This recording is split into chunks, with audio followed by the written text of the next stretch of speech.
3 2 1 ওকে দেখেন প্রিজম দেখেন normal prism হচ্ছে জ্যামিতিক আলোক বিজ্ঞানের মধ্যে যতগুলো টপিক আছে তার মধ্যে হচ্ছে সবচেয়ে ইম্পর্টেন্ট টপিক। আমরা যে অধ্যায়টা পড়তেছি জিওমেট্রিক্যাল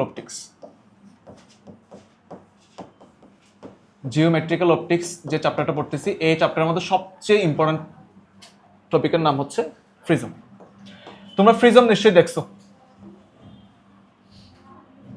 প্রিজম নিশ্চয় অনেকে দেখছো, লাইক দিস প্রিজম দেখছো অনেকে।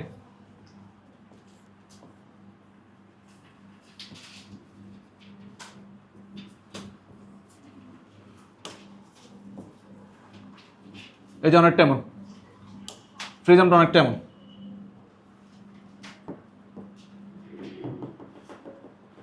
এই যেমন অনেকটা এমন প্রিজম। এখন এই প্রিজমটা দেখো, খেয়াল করো, একটু খেয়াল করো। এই প্রিজমটা যখন তুমি একটা টেবিলের উপর রাখবা, ঠিক আছে, টেবিলের উপর রাখলে কেমন হবে?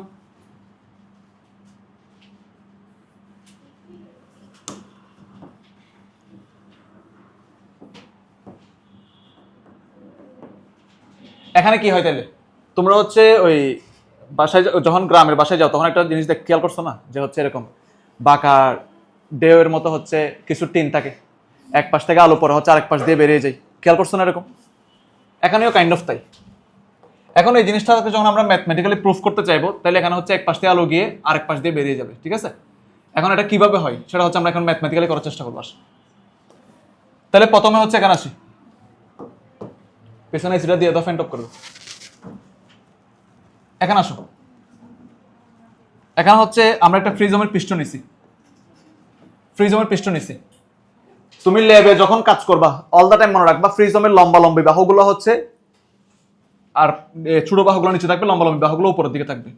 এখানে ওই রকম চিন্তা করে একটা তলকে আমরা নিছি, নেওয়ার পরে এখানে কি হয় আসলে, আমরা এক পাশ থেকে আলো, এবার এখানে আলো রশ্মি নিক্ষেপ করতেছি এক পাশ থেকে, লাইক দিস। বাচ্চারা কথা নয়, এদিকে থাকো। আলোক রশ্মি নিক্ষেপ করতেছি এক পাশ থেকে, লাইক দিস, নিক্ষেপ করলাম। এখন এই প্রিজমের জন্য আমি তিনটা বাহু সেট বিন্দু পয়েন্ট সেট করলাম, এ বিন্দু, বি বিন্দু, সি বিন্দু। খেয়াল করতে হবে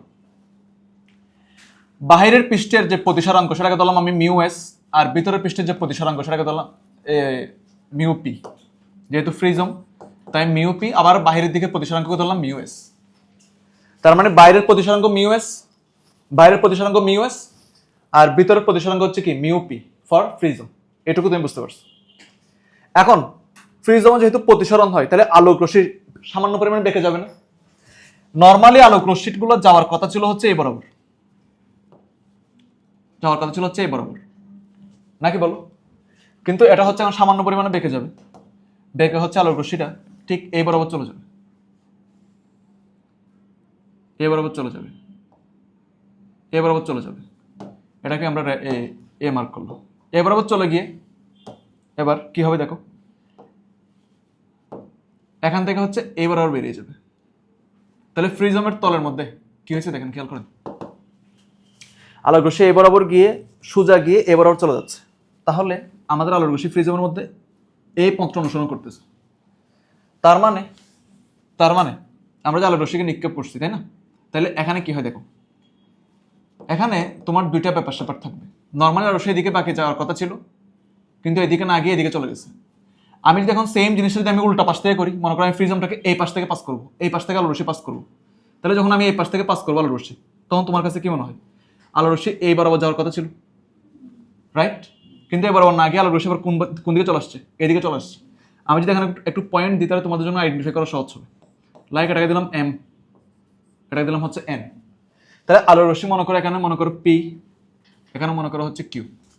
তাহলে প্রথমে পি থেকে এম এ গেছে, এম থেকে মনে করো হচ্ছে লাইক এইদিকে যাওয়ার কথা, এ পথ বরাবর অনুসরণ হওয়ার কথা, কিন্তু না হয়ে এ বরাবর চলে গেছে, এ বরাবর চলে গেছে, রাইট? ঠিক আছে। ঠিক এই আলোক রশ্মিটা যখন এই পৃষ্ঠ দিয়ে এখান দিয়ে বের হয়ে গেল, আমি যখন উল্টা কাজটা করি, লাইক কিউ থেকে এনের দিকে নিক্ষেপ করছি, তার মনে করা হচ্ছে এস পয়েন্টের দিকে যাওয়ার কথা, কিন্তু না গিয়ে সে আবার কি এন থেকে এম এর দিকে চলে এসে এ বরাবর কি হবে, বেরিয়ে আসবে। তার মানে তুমি যেই পৃষ্ঠ দিয়ে আলোক প্রতিসরণ করো না, এমনটা হতে পারে।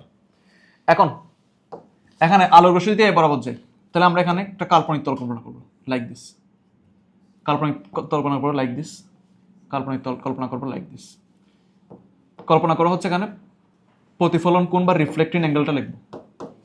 প্রথম মিডিয়ামের জন্য লিখবো হচ্ছে R1, সেকেন্ড মিডিয়ামের জন্য লিখবো হচ্ছে R2। এখন আমাদের মূল বইয়ে যদি একটা চিত্র দেখি, আমি তোমাকে মূল বইয়ে যদি একটা চিত্র দেখাই, তোমাকে খেয়াল করো, জ্যামিতিক আলোক বিজ্ঞান, তাই না? মূল বইয়ের চিত্র, আচ্ছা মূল বইয়ের চিত্র পরে আসতেছে, এটা আমার খুঁজতে সময় লাগবে। এখানে একটা জিনিস মাথায় রাখতে হবে, দুইটা রশ্মি মনে করো লাইক এমন আছে, এমন আছে, এ কোণ আর এ কোণ পরস্পর কোন ধরনের কোণ? বিপ্রতীক কোণ। এখন প্রথম মিডিয়ামের জন্য মনে করো এখানে একটা কোণ আছে, এখানে একটা কোণ আছে, তাহলে এ কোণ সমান সমান কি হবে? এ কোণ হবে।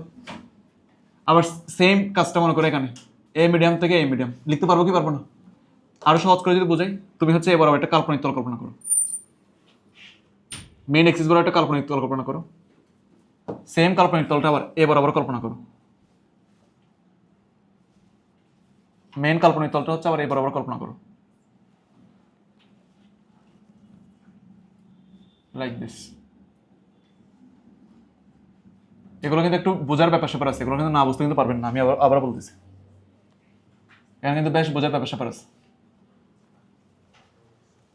এবার একটা ফিগার আসছে মোটামুটি, প্রিজমের আলোর রশ্মি পি থেকে আমি এম বরাবর নিক্ষেপ করছি, আলোটার প্রতিফলন কোণ R1 কোণ তৈরি করে এম থেকে এন বরাবর চলে গেছে, দেন এন থেকে কিউ বরাবর কি হয়ে গেছে? আলোর রশ্মিটা বের হয়ে গেছে। সেম কাজটা আলোর প্রত্যাবর্তনের সূত্র মেনে আমি হচ্ছে কিউ থেকে এন বরাবর নিক্ষেপ করে এন থেকে এম বরাবর এসে এম থেকে কি পি বরাবর চলে আসতে পারে। তাহলে যখন আমি এই পাশ থেকে যখন আলোর রশ্মিটাকে নিক্ষেপ করব, তখন এটা হয়ে যাবে আপতন কোণ, তার জন্য প্রতিফলন কোণ হবে কি R2। আর যখন আমি এই পাশ থেকে আলোর রশ্মিটাকে নিক্ষেপ করব, তখন এটা হয়ে যাবে হচ্ছে আপতন কোণ, তার জন্য R1 হবে কি মানে প্রতিসরণ কোণ। তাহলে আমি এখানে এবার সুন্দর করে এই অক্ষ বরাবর লিখলাম, এটা হচ্ছে I1, সুন্দর করে লিখলাম, আর এটা হচ্ছে I2। লিখতে পারি কি পারি না? এবার মজার ব্যাপার দেখেন, এই যে I1, সাপোজ এখানে যে I1 আছে, এর বিপরীতে এখানে দুইটা অ্যাঙ্গেল আছে, একটা অ্যাঙ্গেলের মান তুমি জানো R1, আর একটা অ্যাঙ্গেলের মান তুমি জানো না। যে অ্যাঙ্গেলটার মান তুমি জানো না সেটাকে তুমি মনে মনে x1 ধরে নাও। কি ধরে নিবা? তাহলে আমি কি চাইলে এখন লিখতে পারি না R1 এর বিপরীতে যে কোণটা আছে সেটা সমান সমান x1, তাহলে R2 এর বিপরীতে যে কোণটা আছে সেটা সমান সমান x2। লিখতে পারি কি পারি না? যেহেতু এই কোণগুলোর ভ্যালু আমার এখনো জানা নাই। মূলত এরা হচ্ছে এখানে বিচ্যুতি হয়েছে। কেন বিচ্যুতি হয়েছে? আলোক রশ্মিটা তো এ বরাবর নিক্ষেপ হয়ে এইদিকে চলে যাওয়ার কথা নাকি বলো, কিন্তু এদিকে না গিয়ে x1 কোণ বেঁকে এটা m থেকে n বরাবর যাচ্ছে। তার মানে কি এটুকু আলোক রশ্মি কি হয়েছে? বিচ্যুত হয়েছে না? তাহলে এখানে x1 হচ্ছে কাইন্ড অফ বিচ্যুতি কোণ, আর ওই পাশেও x2 হচ্ছে কি কাইন্ড অফ বিচ্যুতি কোণ। কার জন্য? I2 এর জন্য। আর I1 এর জন্য বিচ্যুতি কোণ হচ্ছে কি x1। তাহলে এটুকু তুমি মোটামুটি ভাবে একটা প্রাইমারি আইডিয়া পাইছো। ওকে, এটুকু কারো বুঝতে অসুবিধা নেই। এবার আমি নেক্সট পার্টে চলে গেলাম। আমাদের ফিগার মোটামুটি ভাবে ডেভেলপ হয়ে গেছে। এবার হচ্ছে আমি এখান থেকে আস্তে আস্তে আস্তে আস্তে সূত্র প্রতিপাদনের দিকে যাব। প্রিজমে আজকে একদম টপ লেভেলের বেসিক ক্লিয়ার করে দেবো, যেগুলো তোমাদের মূল বইয়ে নাই সেগুলো পর্যন্ত তোমাদের বলে দেবো। আইআইটির কোয়েশ্চেন আসলে তুমি পারবে ইজিলি। একটা জিনিস খেয়াল করো ভাইয়া, এখানে প্রিজমের চারিপাশে বা সারাউন্ডিং এর প্রতিসরাঙ্ক ধরলাম হচ্ছে μs, আর প্রিজমের প্রতিসরাঙ্ক ধরলাম হচ্ছে কি μp, তাই না? বলো, এটাকে এস বিন্দু দিয়েছি তো এটাকে এল বিন্দু দিয়ে দেবো। আর এই পাশে সারাউন্ডিংকে ধরলাম μs, আর এই পাশে এর ভিতরে তো μp আছেই। এখন আলোর রশ্মি এখানে কি হচ্ছে? μs থেকে μp তে যাচ্ছে, μs থেকে কি, তাহলে এটার প্রতিসরাঙ্ক সমান সমান আমি এবারে সুন্দর করে লিখতে পারি না? প্রতিসরাঙ্ক μs থেকে p তে যাচ্ছে সমান সমান μp বাই μs লেখা যায় কি যায় না? যখন এই মাধ্যম থেকে বি মাধ্যমে যাইতো তখন μb বাই μa লেখা যাইতো কি যাইতো না? আচ্ছা, এইটুকু তুমি বুঝতে পারছো। আবার আমি চাইলে এখন একটা সূত্র অ্যাপ্লাই করতে পারি, স্নেলের সূত্র। স্নেলের সূত্রটা কি? স্নেলের সূত্র ছিল এমন, μ1 sin I1 সমান সমান μ2, তা এভাবে দিলে হয় sin I1 I2 না দিয়ে I দিলে হয় sin I, μ2 সমান সমান sin R। লেখা যায় কি যায় না? তাহলে এই সূত্র অনুযায়ী আমি এখন চাইলে লিখতে পারবো, যেহেতু প্রথম মাধ্যম থেকে যাচ্ছে, প্রথম মাধ্যমটার প্রতিসরাঙ্ক কি আছে, মিউ এস। তাহলে আমি মিউ ওয়ানের জায়গায় লিখবো শুধুমাত্র মিউ এস, আর এখানে লিখবো হচ্ছে সাইন আই ওয়ান সমান সমান মিউ পি। এই আই ওয়ানের জন্য প্রতিসরণ কোণ কি আর ওয়ান না? তাহলে আমি কি লিখবো, সাইন বলেন আর ওয়ান, লেখা যায় কি যায় না, সমান সমান সাইন আই ওয়ান কে এপাশে রাখলাম divided by sine R one কে এপাশে ভাগ করে ফেললাম। তাহলে মিউ পি এর নিচে চলে যাবে কে, মিউ এস। লেখা যায় কি যায় না? বুঝতে পারছি? এবার তুমি আমাকে বলো, এই দুইটা প্রতিসরাঙ্ক, এই যে mu P by mu S সমান সমান কি লেখা যাবে, এস মিউ পি। সাবাস, কি লেখা যাবে, এস মিউ পি সমান সমান, সুন্দর করে দেখলে জাস্ট মিউ। কথা বুঝছো কি বুঝো নাই? তাহলে এটা হচ্ছে কি, স্নেলের সূত্রটা অ্যাপ্লাই করছি আমরা কোন পৃষ্ঠে বলো তো দেখি, প্রথম পৃষ্ঠে। তাহলে আমাদের জন্য দ্বিতীয় পৃষ্ঠে একটা আছে না, দ্বিতীয় পৃষ্ঠে একটা আছে না। এবার আমি আলো রশ্মি নির্গমন করতেছি কিউ থেকে এন বরাবর, তার মানে এখানে আপতন কোণ হবে কি আই টু, তার জন্য প্রতিসরণ কোণ হবে আর টু। তাহলে এখানেও মিউ এস থেকে আবার কোথায় যাচ্ছে, মিউ পিতে যাচ্ছে। তাহলে সেকেন্ড আমি অ্যাপ্লাই করবো এবার দ্বিতীয় পৃষ্ঠের জন্য, দ্বিতীয় পৃষ্ঠের জন্য। এই পোলোপেন বলো দ্বিতীয় পৃষ্ঠের জন্য কি লিখবি ভাইয়া বল, মিউ এস সাইন, এবার কি আই ওয়ান লিখবো না আই টু লিখবো, আই টু। সাবাস, এবার কি লিখবো, mu P sine R two. লেখা যায় কি যায় না, সমান সমান সমান সমান sine I two divided by sine R two সমান সমান কি লেখা যাবে বলো, মিউ পি ডিভাইডেড বাই কি মিউ এস সমান সমান এস মিউ পি সমান সমান মিউ। বাস কমপ্লিট। এই দুটো সূত্র তুমি বুঝতে পারছো কি পারোনি? ও সরি, দ্বিতীয় বানান ঠিক করে দিলাম, যাও হয়েছে। এখন তার ব্যাকরণ নিয়ে সমস্যা নাই নাকি? আচ্ছা, তাহলে এইটুকু পারা যাবে, হ্যাঁ ঠিক আছে। এইটুকু তুলেন, এইটুকু তুলেন, ওটা স্টপ দিয়ে রাখ। স্টপ কোনো দিয়ে জানিস তো থাকি। তাহলে প্রথম পৃষ্ঠ আর দ্বিতীয় পৃষ্ঠ করছি, তাই না? এবার একটা জিনিস খেয়াল করো, তাইলে এটাকে সাপোজ আমি ধরে নিলাম হচ্ছে কিছুক্ষণের জন্য ইকুয়েশন নাম্বার 1, এটাকে ধরে নিলাম হচ্ছে কিছুক্ষণের জন্য ইকুয়েশন নাম্বার 2। এবার আমি যেটা করতে পারি, এটা আমি মুছে দিলাম, আমি যেটা করতে পারি 1 ও 2 নং এর সমন্বিত রূপ, 1 ও 2 নমের সমন্বিত রূপ, 1 ও 2 নমের সমন্বিত রূপ। বাচ্চারা এখানে দুইটাই তো মিউ, তাই না? তাহলে আমি কিভাবে লিখতে পারি না দেখো তো, sine I one divided by sine R one equal to mu equal to sign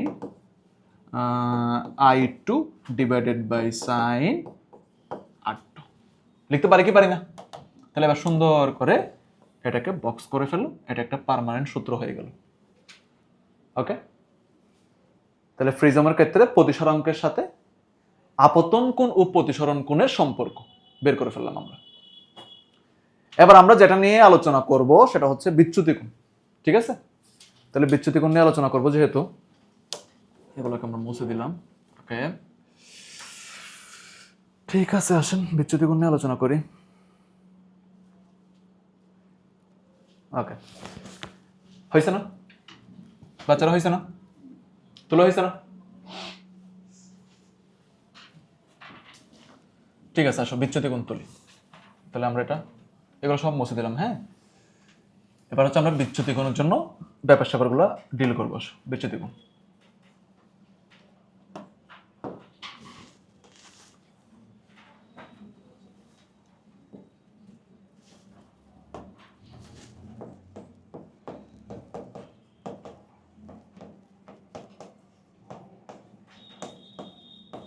বিচ্যুতি কোণ। এবার বিচ্যুতি কোণের ব্যাপার স্যাপারগুলো আমরা ডিল করবো, দ্যাটস ওয়াই। আসো, ঠিক আছে, এটা হয়েছে তোমাদের, এটা হয়েছে, মুছে দিলাম। এদিকে তাকাও, এদিকে তাকাও। এবার এবার ব্যাপার এবার এবার থেকে কিন্তু সিকিউর প্রশ্ন শুরু হয়ে গেল। সিকিউতে কিন্তু এগুলো আসবে, মানে সিকিউতে এই প্রশ্নগুলো আসবে। আমি আরো আরো লার্জ করে দিচ্ছি তোমাদের বোঝার সুবিধা। ওকে, মোটামুটি ভাবে আরো লার্জ হয়ে গেছে। ওকে ফাইন, সব দেখতে পাচ্ছ ঠিক মতো। বলো বলো এবার, আমি আরেকবার রিপিটেশন করি। এদিকে তাকাও। আলোক রশ্মি হচ্ছে,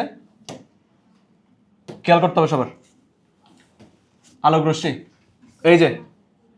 এই যে পি থেকে এম বরাবর, পি থেকে এম বরাবর গিয়ে এইচ বরাবর চলে যাওয়ার কথা ছিল, কিন্তু সেই দিকে না গিয়ে সে চলে যাচ্ছে হচ্ছে এই রুট বরাবর। তার মানে মাঝখানের একটা কোণ x1, সেটা হচ্ছে কি তার জন্য বিচ্যুতি কোণ। অন্যদিকে এই কিউ থেকে যখন আমি এম বরাবর নিক্ষেপ করবো, আর রশিটা এইচ বরাবর চলে যাওয়ার কথা ছিল, কিন্তু না গিয়ে সে এ বরাবর চলে আসতেছে। তার মানে এখানেও একটা কি হয়েছে, বিচ্যুতি কোণ সৃষ্টি হয়েছে। তাহলে আমি যদি তোমাকে বলি যে মোট বিচ্যুতি কোণ কত হবে, তুমি সেটা কিন্তু ইজিলি বের করে ফেলতে পারবা, কারণ এদের ডেভিয়েশনটা হয়েছে হচ্ছে এখানে।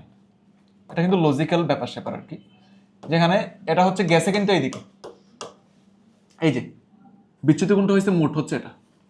আমি যদি প্রথম একটা পৃষ্ঠের জন্য চিন্তা করি, এটা হচ্ছে মোট বিচ্যুতি কোণ, কারণ x1কে এক্সটেন্ড করে ফেললে এদিকে কি থাকবে, এই কোণটা থাকবে। এটাকে ধরলাম হচ্ছে কি ডেল্টা, এটা ধরলাম হচ্ছে কি ডেল্টা, বাই বাবা ধরলাম ডেল্টা ধরলাম। আচ্ছা, আর তুমি যদি এভাবে বুঝতে না চাও, তাহলে সেই ক্ষেত্রে তুমি একটা কাজ করতে পারো ভাইয়া। এখানে দেখো একটা ত্রিভুজ সৃষ্টি হয়েছে, ত্রিভুজটা হচ্ছে এম এন এইচ, তাই না? এই এম এন এইচ এই জটিল চিত্র থেকে খুলে আমি এখানে নিয়ে আসলাম। এখন যদি নিয়ে আসি তাহলে ত্রিভুজটা হবে লাইক দিস, লাইক দিস, ত্রিভুজটা হবে লাইক দিস। এখানে একটা বাহুকে যদি আমি এক্সটেনশন করবো, তাই একটা বাহুকে আমি এক্সটেন্ড করে দিয়ে দিলাম এই বরাবর, এক্সটেন্ড করে দিয়ে দিলাম এই বরাবর।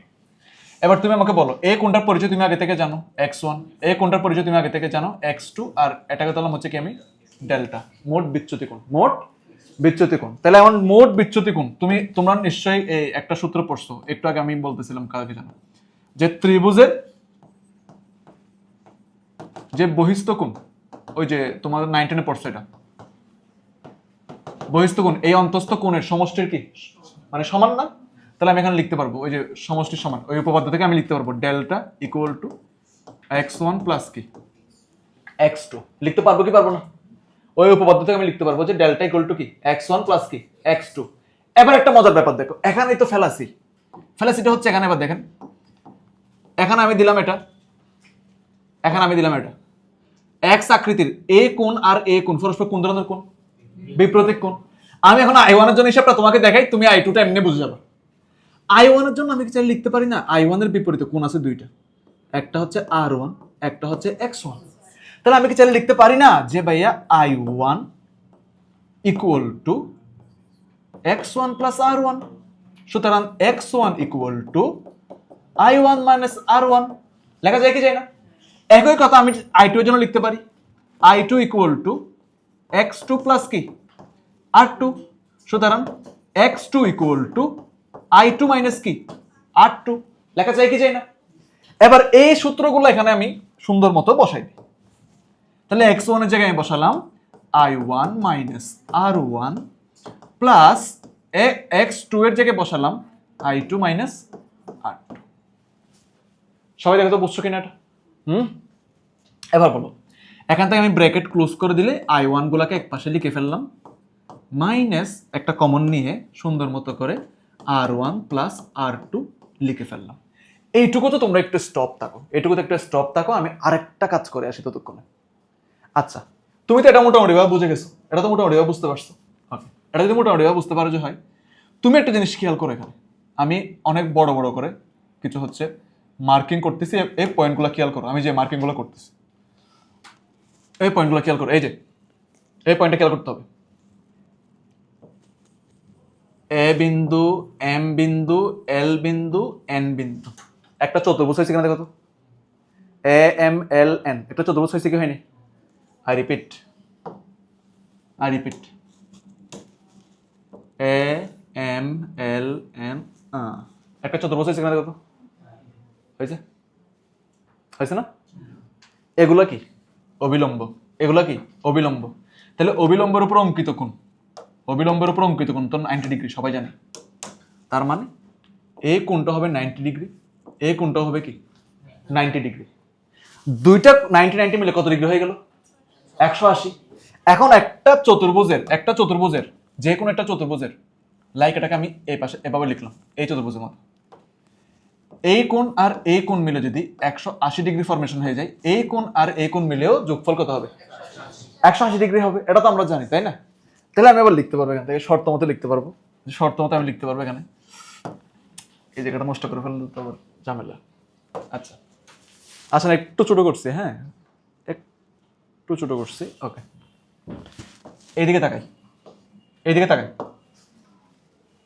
আমি চাইলে তোর এটা মুখস্থ করে দিতে পারতাম, এই বিচ্যুতি কোণ সূত্র, এটা বাবুরা লেখো, শেষ, ঠিক আছে। কিন্তু আমি চাচ্ছি তোমার মধ্যে একটা ডিপ কনসেপ্ট পুশ করতে, যে এগুলো আসলে কোত্থেকে কিভাবে আসছে। এখন তুমি আমাকে বলো কোন বাকি আছে? দুইটা, একটা হচ্ছে এ কোণ, একটা হচ্ছে কি এল কোণ। কারণ আমি এ কোণটার নাম জানি এ, এটার মান জানি এম, এটার মান জানি এন, এটার মান জানি এল, রাইট? সো এ কোণ আর এল কোণ এখনো কি আছে? অবশিষ্ট আছে। তাহলে আমি সুন্দর করে কোণগুলো সাজাই, আমি সুন্দর করে আমি কোণগুলো সাজাই, হ্যাঁ। M A N, M L N লিখতে পারি কি পারি না? তাহলে আমি লিখলাম এখানে, হ্যাঁ এই যে থাকো, এখানে লিখলাম যে কোণ এম এ এন প্লাস কোণ এন এল এম, বা হচ্ছে কোণ এম এল এন সমান সমান কত ডিগ্রি লিখবি? 180। কারণ অবিলম্বের কারণে এই দুইটা কোণ যেহেতু 180 ডিগ্রি হয়ে গেছে, তার মানে বাকি দুইটা কোণের যোগফল অবশ্যই 180 ডিগ্রি হওয়া লাগবে। আচ্ছা ঠিক আছে, এবার তাহলে আরেকটা মজার ব্যাপার আছে। কি মজার ব্যাপার ভাইয়া? একটু খেয়াল করো তো এদিকে। কি মজার ব্যাপার? কি মজার ব্যাপার দেখো তো, একটু এদিকে দেখো, এই যে তাকাও। তুলাতে ব্যস্ত থাকে লাভ নাই, এগুলা তুলে লাভ হবে না, না বুঝে তুলে লাভ হবে না। এখানে একটা ত্রিভুজ আছে দেখছেন? এখানে একটা ত্রিভুজ আছে দেখছেন? ত্রিভুজের নাম হচ্ছে M L N, right? I draw I, এই যে একটা ত্রিভুজ নাম হচ্ছে কি এম এন আর এল, বা এম এল এন, হইল না? আচ্ছা ঠিক আছে, একটা ত্রিভুজ আছে তাই না? এবার আমি সুন্দর করে এইটুকু শর্তকে স্টপ রেখে, এখানে 180 ডিগ্রি আছে কিন্তু, হ্যাঁ ওই কি হলো? আচ্ছা এখানে তো 180 ডিগ্রি আছে। আচ্ছা এবার আমি এখানে ত্রিভুজ নিলাম, একটা ত্রিভুজ নাম কি বলো তো, একটু নাম বলো, নাম বলো। M N L. এই ত্রিভুজে তিন কোণ সমষ্টিও 180 ডিগ্রি হবে।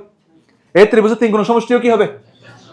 এবং মজার ব্যাপার হচ্ছে এখানে একটা কোণ হচ্ছে R1, একটা কোণ হচ্ছে R2, আর একটা কোণ হচ্ছে L, রাইট? আর এই L এর মান হচ্ছে M L N কোণটা, তাই না? এবার আমি সুন্দর করে লিখবো কোণ R1 প্লাস কোণ R2 প্লাস কোণ M L N equal to 180 degree. লেখা যায় কি যায় না? এখানে যদি এটা লেখা যায়, তাহলে তোমরা আমাকে বলো যে এখানে আমি এটা লিখলাম, তোমরা আমাকে বলো তো দেখি তো ভাইয়া, এখান থেকে আমি চাইলে এই কোণটার মান বের করতে পারি কি পারি না? সুন্দর করে বের করে ফেললাম। L N N equal to 180 minus R1 R2। লেখা যায় কি যায় না? হ্যাঁ, তাহলে 180 থেকে এই দুটো কোণকে বিয়োগ করে দিলে আমি এম এল এল এর কোণের মান পেয়ে যাবো। আহা, আবার লিখতেছে, একদম ভিডিও করতেছে বলে এসব বলবো না নাকি? তাহলে 180 থেকে R1 মাইনাস R1 প্লাস কি R2 লিখতে পারি কি পারি না? আচ্ছা এবার এই জায়গাতে আমি এই ভ্যালুটা বসাবো। তাহলে কোণ M A N plus 180 minus কোণ R1 plus R2 equal to 180। এই উভয় পাশে 180 180 বাদ চলে যাবে কি যাবে না? হ্যাঁ, তাহলে আর বাকি থাকবে কোণ এম এ এন সমান সমান R1 প্লাস R2। লেখা যায় কি যায় না? তাহলে এ কোণটার মান আমি আলটিমেটলি বের করে ফেলছি। এ কোণটার মান বের করে ফেলছি কত? R1 plus R2। এবার তো খেলা এখানে, এবার এখানে স্টপ রাখছিলাম এই কারণে আমি। এবার তাহলে আমি সুন্দর করে এখানে I1 প্লাস I2 মাইনাস কোণ এ লিখতে পারি কি পারি না? হ্যাঁ, আর এই কোণ এর পরিচয় হচ্ছে প্রিজম কোণ। কি কোণ? প্রিজম কোণ। তাহলে আমি এবার পেয়ে গেলাম delta equal to I1 plus I2 minus A. এটাকেই বলা হচ্ছে বিচ্যুতির সূত্র। বিচ্যুতির সূত্র। তাহলে বিচ্যুতির সূত্র কোথা থেকে আসছে তুমি ক্লিয়ার আজকে থেকে। ওকে, একদম পার্ট বাই পার্ট দেখালো। ওকে, করেন করেন করেন।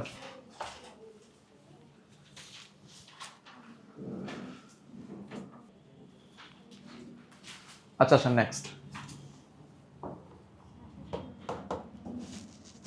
আচ্ছা দেখ, এই দেখো, এবার আমরা একটা স্পেশাল জিনিস পড়বো ফ্রিজমের মধ্যে। সেই স্পেশাল জিনিসটা হচ্ছে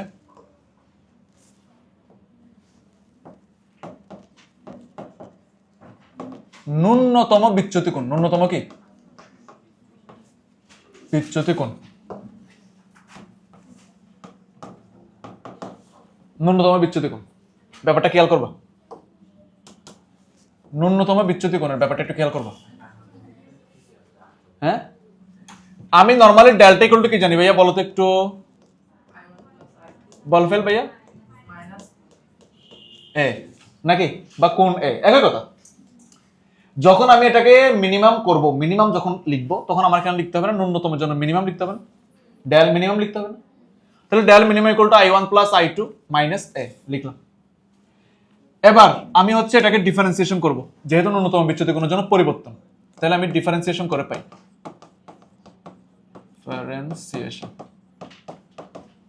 ডিফারেন্সিয়েশন করে পাই, ডিফারেন্সিয়েশন করে পাই। একটু খেয়াল করি এদিকে, একটু খেয়াল করি। আমরা জানি ন্যূনতম, যে কোনো ন্যূনতম কোনো ভ্যালুকে যদি আমি ডিফারেন্সিয়েশন করতে যাই, ডেল্টা মিনিমাম এর ভ্যালু দাঁড়াবে হচ্ছে 0,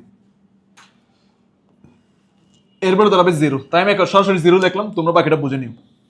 ইকুয়াল টু DI1 কোন I1 এর পরিবর্তন প্লাস DI2 কোন I2 এর পরিবর্তন মাইনাস 0, কারণ এই কোনটাও ফিক্সড। এই কোনটা অল দ্য টাইম কি বলছি, কি হবে R1 প্লাস কি হবে R2 হবে। তাই আমরা এখানে 0 লিখে ফেললাম। এবার সুন্দর মতো আমি চলে এখানে DI1 সমান সমান মাইনাস DI1 সমান সমান মাইনাস DI2 লিখতে পারবো, মানে একটাকে এই পাশে নিয়ে আসলাম আর কি, জাস্ট এটাকে এই পাশে নিয়ে আসলাম মনে করো। এবার সুন্দর করে আমি DI1 divided by DI2 equal কত লিখতে পারবো, -1 লিখতে পারবো। এটা জাস্ট কি করলাম, আমি ডিফারেন্সিয়েশন করলাম ন্যূনতম বিচ্যুতির জন্য, একটা পার্ট শেষ। আবার আমি একটু আগে তোমাকে আরেকটা সূত্র শিখে আসছি ভাইয়া, একটু আগে একটা সূত্র শিখে আসছি, সেটা হচ্ছে হ্যাঁ এখানে কোন MAN বা কোন A বা A equal to R1 plus R2, R1 plus R2 লেখা যায় কি যায় না? তাহলে এবার আমি সেম কাজটা কেন করব, কোন A equal to R1 plus R2 ন্যূনতম বিচ্যুতির জন্য এটাকে আমি ডিফারেন্সিয়েশন করব।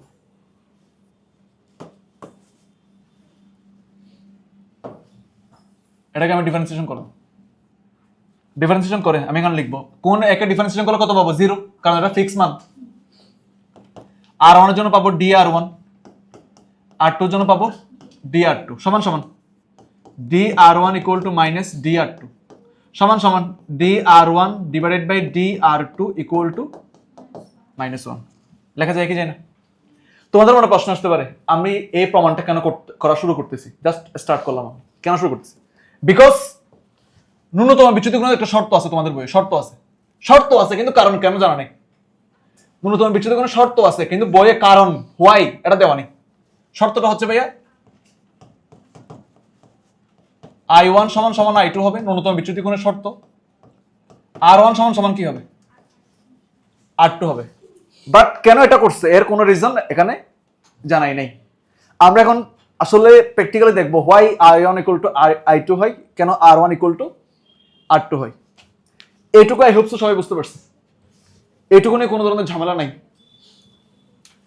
তাহলে এটাকে একটু করে এখানে সাইড করে এখন লেখালেখির দরকার নাই, তো আগে বুঝে নাও, লেখালেখি করে লাভ হবে না।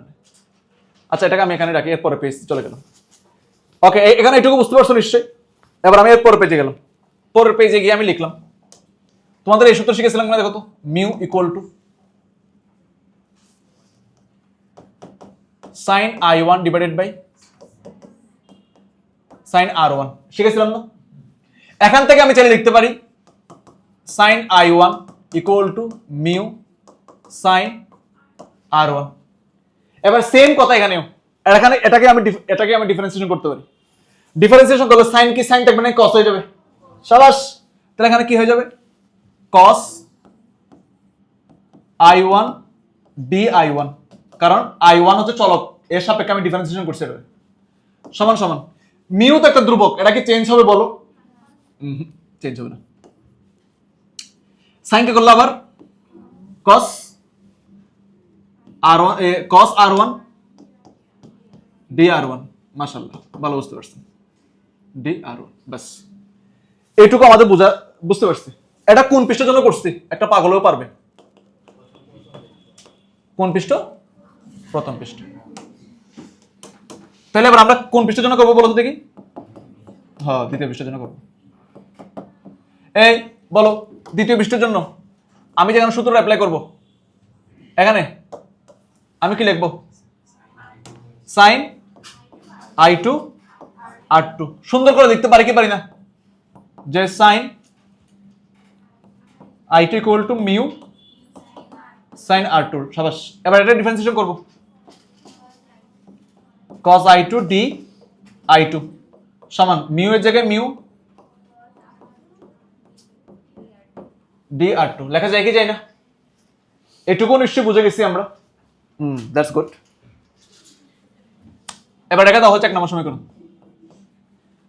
এটাকে এটা তো 1 নম্বর, ঠিক আছে, এই প্রমাণের জন্য এটা 1 নম্বর। আর এটাকে দাও হচ্ছে কি 2 নম্বর সমীকরণ। এবার এই তাকাও, ওই এই যে তাকাও, আমি লিখলাম 1 নং ডিভাইডেড বাই 2 নং। লেখার পরে খেয়াল করতে হবে কিন্তু 1 নং ডিভাইডেড বাই 2 নং, এত ধৈর্য হারাইলে হবে না তো। আমার তো করতে হেভি মজা লাগতেছে, তোমাদের মজা লাগছে না? 1 নং ডিভাইডেড বাই হচ্ছে 2 নং করলাম। আমি এখানে বাম পাশে কি পাচ্ছি? cos i1 di1 divided by cos i2 di2। এটাকে সুন্দর করে আমি চাইলে এভাবে লিখতে পারি। আচ্ছা, মাঝখানে একটু জাস্ট মাঝখানটা কালো করে দিলাম আর কি, মানে di2 কে আলাদা দেখানোর জন্য জাস্ট এভাবে লিখতে পারি আমি চাইলে। সমান সমান এই দিতে দাও mu by mu cos r1 dr1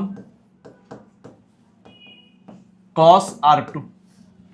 লেখা যায় কি যায় না? লেখা যায়। আচ্ছা, এবার তুমি বলো দেখি। একটু আগে তোমার আমি দেখাইছিলাম এখানে d r1 বাই r2 এর মান কত? -1। এটা মান কত?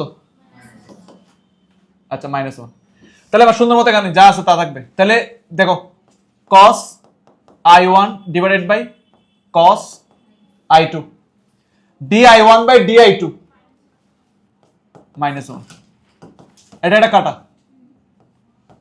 cos r1 cos r2 এটা মান কত? -1 ও কাটো।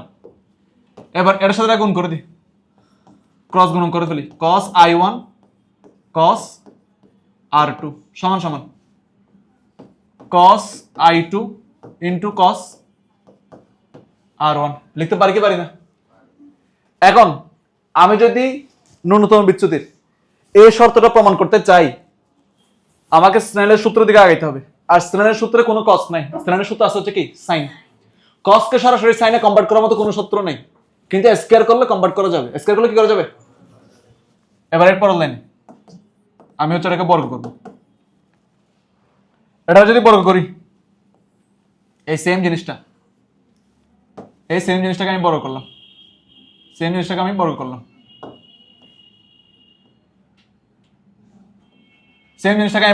খেয়াল করি সবাই। বর্গ করলে এটা cos square i1 cos square r2 cos square i2 cos square r1 লেখা যায় কি যায় না? এবার তোমরা নিশ্চয়ই জানো cos square theta equal to 1 minus sin square theta. 1 minus কি? তাহলে আমি এখানে লিখতে পারবো 1 minus sin square r1 1 minus sin square কি ও সরি সরি সরি, হ্যাঁ I1 হবে, ঠিক আছে ওকে, এই তো গুড, বুঝতেছো। তাহলে এখানে আসো সমান, তাহলে এখানে কি লিখবো 1 মাইনাস সাইন স্কয়ার কি I2, 1 minus sine square R1, লেখা যায় কি যায় না? লিখলাম। লেখার পরে এবার উভয়ের সাথে গুণ করে কাটাকাটি দিয়ে আরো কিছু এক্সটেনশন আসে, মানে অতিরিক্ত সময় নষ্ট হয়ে যাচ্ছে। এবার এর পরের লাইন আমি পাবো, এখানে 2 লাইন মিস দিলাম, দিয়ে আমি পাবো হচ্ছে সাইন I1, সরি এখান থেকে R1 বের হবে, sign R1 equal to sign R2 সমান সমান। সুতরাং ওই পাশ থেকে সাইনকে বাদ দিয়ে R1 ইকুয়াল টু কি R2, R1 equal to R2 হইলে আবার প্রতিফল আপতন কোণের সূত্র অনুযায়ী sign I1 equal to sign I2, সুতরাং I1 ইকুয়াল টু I2। এবার প্রতিপাদন শুরু, ঠিক আছে, ন্যূনতম বিচ্যুতি প্রতিপাদন শুরু। জাস্ট একটা সত্য মিলাইলাম, কি সত্য মিলাইলাম? R1 equal to R2, I1 equal to কি I2। এবার এটুকু যখন মিলে ফেলছি, এটুকু যখন মিলে ফেলছি, এবার এই তাকাও, ডেল ইকুয়াল টু আমি কি জানতাম I1 প্লাস I2 মাইনাস এ, জানতাম কিনা? সবাই দিকে তাকা ভাই, সবাই দিকে তাকা। এই ডেলের জায়গায় এবার আমি ডেল না লিখে মিনিমাম লিখবো ন্যূনতম বিচ্যুতি। I1 আর I2 যেহেতু সমান, I1 আর I2 যেহেতু সমান, তাই আমি কি লিখতে পারবো 2I1 মাইনাস এ, লেখা যায় কি যায় না? এই এটাকে বেশি কনভার্ট করে ফেলো, লেখা যায় কি যায় না? সুন্দর মতো এখান থেকে কোন I1 ইকুয়াল টু লেখা যায়, হ্যাঁ কোন I1 ইকুয়াল টু লেখা যায় del M plus A divided by 2, লেখা যায় কি যায় না? আপনারা জাস্ট একটু তাকাই থাকেন, হ্যাঁ জাস্ট একটু তাকাই থাকেন, ক্যালমা চলতে থাকুক, আপনারা তাকাই থাকেন, একটু পরে মিলে যাবে সবকিছু। এবার দেখো তোমরা একটা শর্ত ভাই জানো, সেটা হচ্ছে কোন এ ইকুয়াল টু R1 প্লাস কি R2, জানো কি জানো না? এবার R1 আর R2 যেহেতু সমান, 2R1 লেখা যায় কি যায় না? সুতরাং R1 ইকুয়াল টু লেখা যায় a বাই 2, বাস। এবার আমরা সূত্র জানি মিউ ইকুয়াল টু, বলো বলো বলো,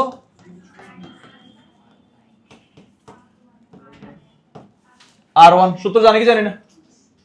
এবার সিম্পল কাজ, মিউ এর জায়গায় মিউ, সাইন আই, সাইনের জায়গায় সাইন। দেখতো ভাইয়া I1 এর মান কি বের করে রাখছি del M plus A by 2, সাইনের জায়গায় তো সাইন এ বাই 2।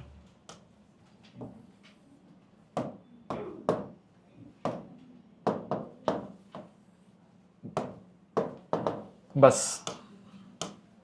বাস, এটাই হচ্ছে ন্যূনতম বিচ্যুতির সাহায্যে প্রতিসরাঙ্ক নির্ণয়।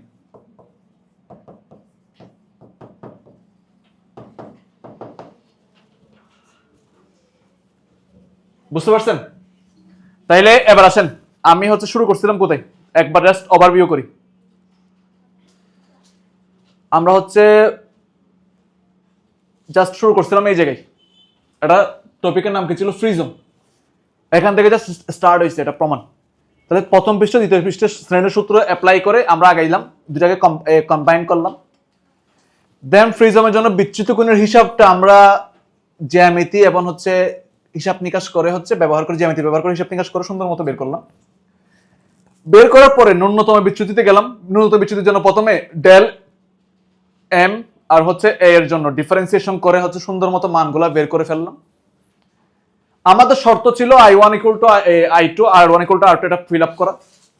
প্রথম পৃষ্ঠের জন্য ডিফারেন্সিয়েশন, সেকেন্ড পৃষ্ঠের জন্য ডিফারেন্সিয়েশন করে দুইটাকে ভাগ করে ব্লা ব্লা করে I1 equal to R1 equal to R2, I1 equal to I2 বের করলাম। বের করার পরে অ্যাকচুয়াল ন্যূনতম বিচ্যুতির মধ্যে এই সূত্রটাকে অ্যাপ্লাই করলাম। তাহলে দিন শেষে আমি যে সূত্রটা পাইলাম, এই যে সূত্রটা, এটাই হচ্ছে আমাদের মূল সূত্র। তাহলে এই মূল সূত্রটাকে আমরা একটু আবার বক্স করে দিলাম। বাস, আমাদের অল প্রিজম কমপ্লিট।